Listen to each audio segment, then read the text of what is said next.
C'est la fin, c'est le 30e jour, dernier jour de mon défi, une vidéo par jour pendant 30 jours, pendant un mois.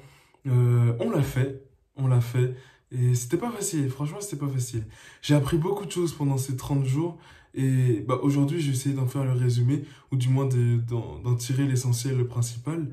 Ce qui m'a le plus marqué durant ces 30 jours, et ce qui m'a vraiment fait grandir, parce que j'ai grandi pendant ces 30 jours, mais à une puissance, c'est pas croyable, parce que je cherchais quelque chose à dire sur Dieu, je cherchais Dieu un peu tous les jours, donc ça a vraiment fait un bond aussi dans ma foi. J'ai basculé dans une sorte de, je sais pas, une dimension différente.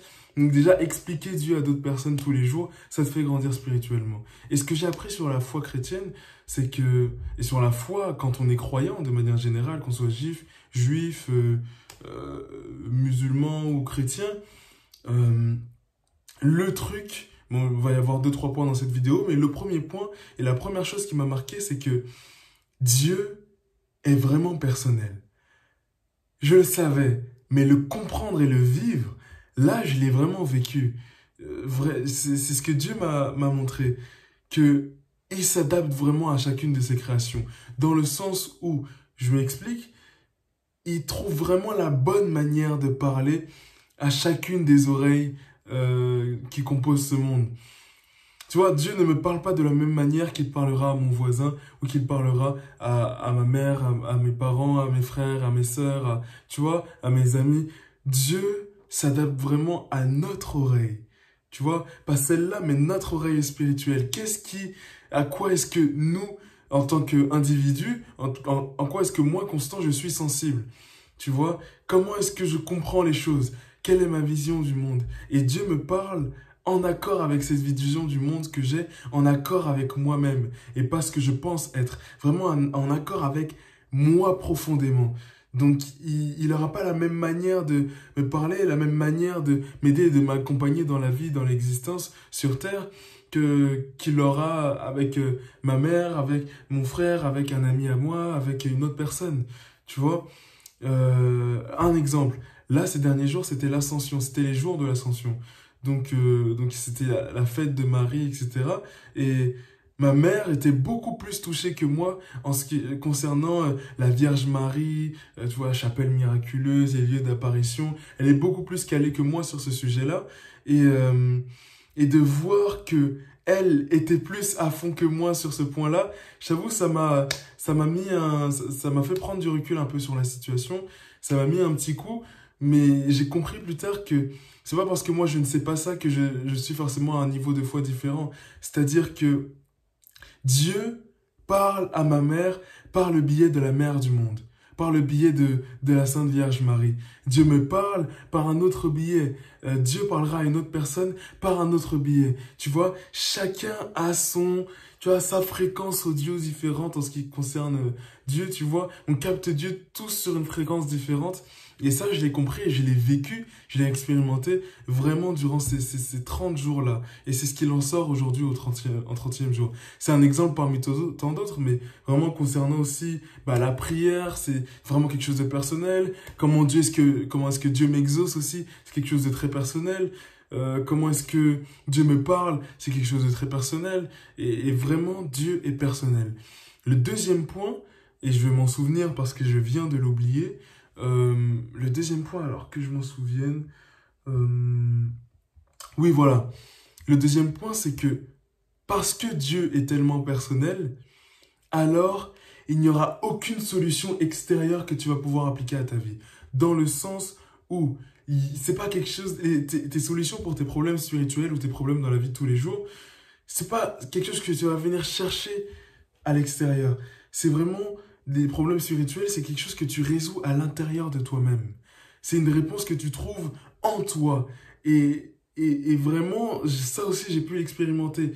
Que les réponses à mes problèmes, j'arrive pas à prier, j'ai du mal à faire ça, mes dieux, c'est tellement compliqué. Tu vois, ce genre de questions, ces réponses, je les ai trouvées en moi. Tu vois, oui, mais c'est la simplicité. Enfin, en moi, du moins plutôt en mon cœur. Ce par quoi Dieu me parlait. Tu vois, Dieu me parle à travers le cœur, à travers l'amour. Et il m'a donné ces réponses, il m'a enseigné par ce biais-là. Et par, en vivant des situations aussi qui m'ont permis de grandir. Mais surtout par le cœur. Et donc toutes ces situations-là, j'ai pu les résoudre par, du coup, ce que Dieu m'a appris, à savoir la simplicité, la tendresse, avec soi-même déjà, le courage de demander pardon après avoir péché, plein de choses. Et ça, j'ai réussi à le découvrir personnellement. La manière, comment prier, comment démarrer sa journée, toutes ces choses-là, c'est Dieu qui me les a révélées personnellement. Et donc, ouais, toutes les réponses que vous pourrez trouver, les vraies réponses, celles qui vous toucheront vraiment, ça va être à l'intérieur de vous-même. Ou bien en sortant d'un dialogue avec Dieu. La troisième chose, c'est qu'il y a quelque chose que j'ai expérimenté qui m'a un peu, qui m'a un peu, qui m'a un peu turbulé, on dit ça comme ça. C'est que j'ai eu une baisse de foi pendant ce défi. À un moment, je savais plus pourquoi est-ce que je faisais tout ça. J'étais plus très sûr de l'existence de Dieu. Je me suis dit oui, mais comment ça se fait? En gros, ce qui s'est passé, c'est que je crois en Dieu, je crois en Dieu. Dieu me promet la vie éternelle, la paix, la joie, le bonheur, la plénitude. Et moi, je ressens une solitude en moi qui me ronge. C'est ce qui se passait à ce moment-là. Et c'est comme ça que je ressentais les choses. Et Dieu m'a vraiment appris déjà à être sincère avec lui, à lui dire quand je doute, à lui dire quand je ne suis pas sûr, à lui dire quand je suis faible, à trouver le courage de lui dire et à lui dire réellement et pas prier comme ça en faisant à l'aveugle sur comment est-ce que je ressens vraiment les choses. Il m'a appris à lui dire parce que je lui ai dit sincèrement tout ce que je ressentais. Au moment où j'avais cette baisse de foi, je l'ai appelé au secours. Seigneur, viens-moi en aide. Je me sens seul, j'ai besoin d'un père. Je ne te vois plus, je ne te sens plus, etc. Vraiment, j'avais le cœur brisé de ne pas sentir Dieu comme il l'avait promis dans son évangile. Du moins, c'est ce que je pensais.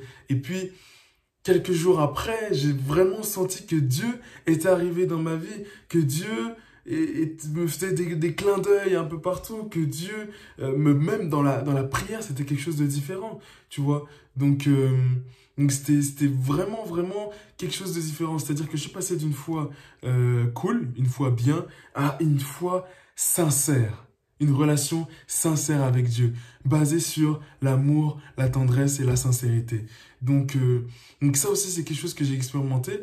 Apprendre à traverser les baisses de foi, apprendre à traverser les doutes, à les accepter, mais à en sortir grandi. Ça aussi, c'est quelque chose qui m'a beaucoup troublé. Donc comment sortir d'une baisse de foi? Pas une remise en question, mais un bon dialogue avec Dieu, une bonne séance de prière avec Dieu, simple, encore une fois, dans la simplicité. Parce qu'il est question, de juste croire. Dieu a rendu son message tellement accessible aux plus petits. C'est vraiment quelque chose de simple, hein, la foi chrétienne. Après, est-ce que c'est facile? Ça, c'est autre chose. Mais c'est quelque chose de simple. Et ouais, après un bon dialogue avec Dieu, et puis chercher la réponse à la question, pourquoi est-ce que je crois en Dieu? Qu'est-ce que Dieu m'apporte dans la vie? Ça aussi, ça aide à traverser les baisses de foi. Donc voilà, j'ai appris plein de choses, honnêtement, plein de choses durant ces 30 jours. Ça va être une vidéo assez longue parce que c'est quand même la dernière vidéo. Voilà. J'ai appris plein de choses encore. Vous avez tout ce que j'ai appris, en fait, j'ai retranscrit dans mes vidéos. J'apprends quelque chose le jour même, j'en fais une vidéo. Parfois, j'ai appris la veille, j'en fais une vidéo. Enfin bref, plein de choses. J'ai appris plein de choses. J'espère que ce contenu vous a plu. Dites-moi ce que vous en pensez en commentaire. Après, là, je vais faire vraiment une longue pause pour des jours et des jours et des jours. Ouais, c'est à peu près tout. J'ai failli abandonner à un moment, mais je me suis quand même accroché, donc ça fait plaisir. Je me demande s'il y a vraiment des gens qui regardent mes vidéos jusque-là. Je me pose la question quand même. Mais bon, je poste la vidéo quand même, on sait jamais. Ouais, j'ai appris plein de choses.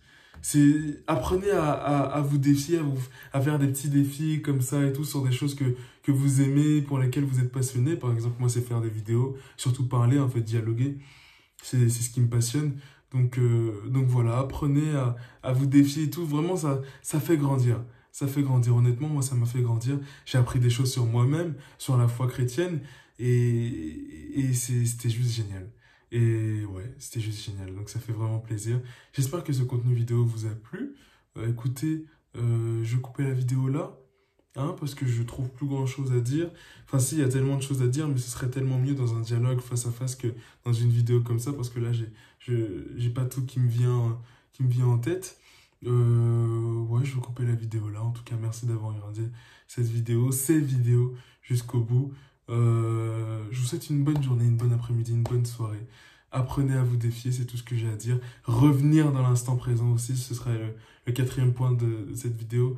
Revenir dans l'instant présent en portant l'attention sur, par exemple, son souffle, en comptant 1, 2, 3, en observant les détails d'un objet qui est dans notre entourage. Revenir au moment présent, c'est une des choses que j'ai appris pour grandir spirituellement, pour apprendre à mieux vivre tout simplement. Bref, merci d'avoir regardé cette vidéo jusqu'au bout. Bonne soirée, bonne journée, bon après-midi. Portez-vous bien, soyez bénis. C'était Constant. Salut à tous.